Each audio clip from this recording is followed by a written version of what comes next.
Hello. This is Antje from Byte Shuffle. Thank you for always watching our videos. This time, I've put together my approach to playing Doomsday against Eldrazi, along with my thoughts on sideboarding for the matchup. There's also a link to the pile breakdown video in the description, so feel free to check it out. Here is the deck list we will be using this time. Even if I go down to 6 cards, there's a chance I can get a stronger hand, so I'm going to mulligan. Put Thassa's Oracle on the bottom.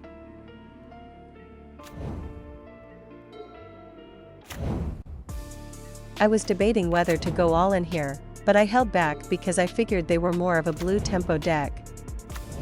It completely backfired. Starting with Wasteland in a tempo deck is pretty weak when you think about it, so yeah, makes sense. Surveil's effect leaves it on top of the library.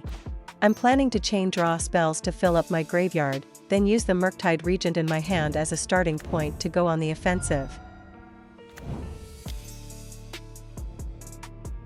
I'll just take Doomsday.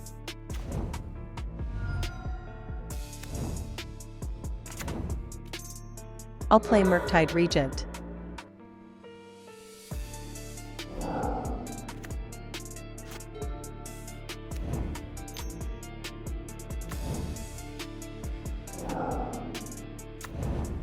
I'm going all in.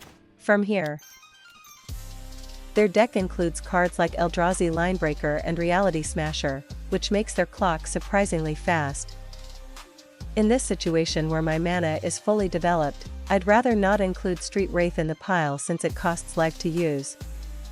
I also want to leave one card in the pile when I go for it, just to play around Kozilek's command. Plus, since I've already seen one Wasteland, I could be in trouble if they have a second one. It could completely blow up my line. To minimize life loss and ensure I have access to a land drop, I'm including a fetch land and an island in the pile as my opener. I don't think they have Chalice of the Void, so I'm including Consider in the pile.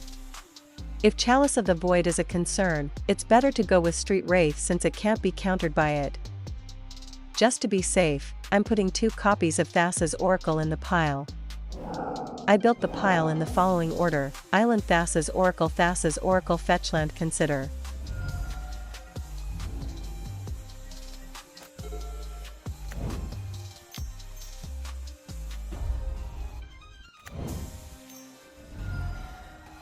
I'll counter it with Force of Will.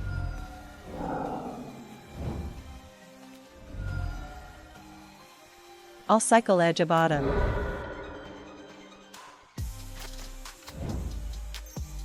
Surveil's effect leaves it on top of the library. I win with Thassa's Oracle.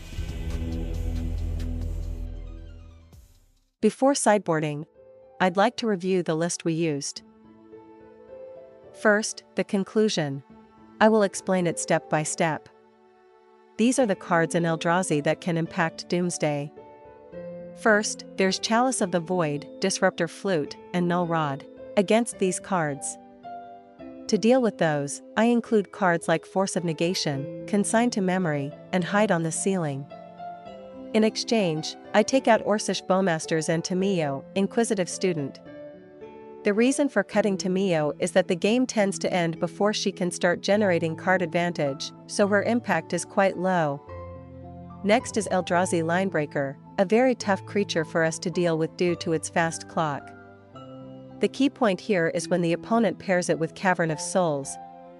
That makes it so we can't counter it, which can throw off our damage calculations. This time I'm playing a tempo-oriented Doomsday build with enough creatures, so I'm able to go for a creature-based plan. So I'm including Barrowgoyf and Brazen Borrower. In exchange, I'm taking out Cavern of Souls. I'm also trimming the number of Ponders. That's because I need to focus on playing a faster game, and there just isn't time to be casting Ponder slowly. Next is Wastscape Battlemage. To play around the opponent's Chalice of the Void, they can exile pre-deployed Lotus Petals or Lion's Eye Diamond, which can also throw off our calculations. It can also bounce Murktide Regent, which is a key piece of our creature-based plan. Next up is Kozilek's command. When we go for it with Thassa's Oracle, they can use the Scry mode, which can sometimes cause us to lose by decking ourselves. They don't have a lot of removal, so depending on how the game develops, I think it's important to go for it while leaving cards in the pile to play around Kozilek's command. As for Barrowglyph on our side, it mostly doesn't function very well since it just gets chump blocked by the Eldrazi tokens created by Kozilek's command.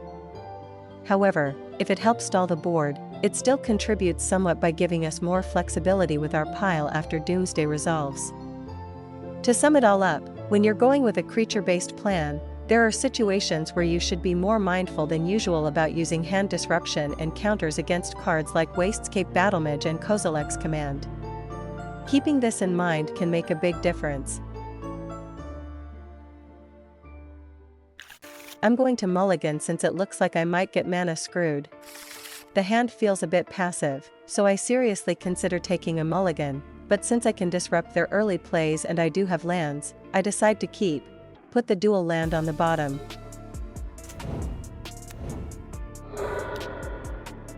I'll counter it with Force of Negation.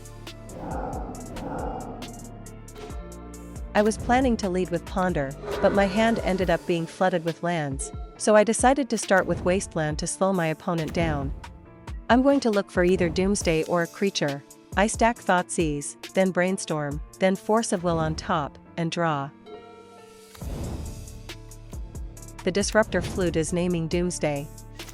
I'm going to dig for a creature. I put Brazen Borrower back first, then Force of Will. I'll use Discard to check what's ahead. I took out Kozilek's command. Even if Thought-Knot Seer ends up taking one of my cards, I'm still ahead on board, so I chose to take Kozilek's command with future turns in mind. I activate Wasteland. To lock down my opponent's mana, I destroyed their Ancient Tomb. Ideally, I want them to be stuck holding Eldrazi that cost 4 mana or more in their hand. Disruptor Flute is naming Murktide Regent.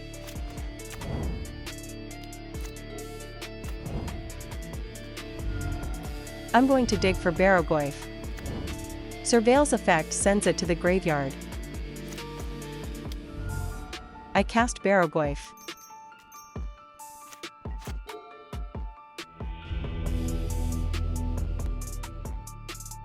Thank you for watching up to this point. I apologize for the many play mistakes. I hope to improve at MTG together with everyone.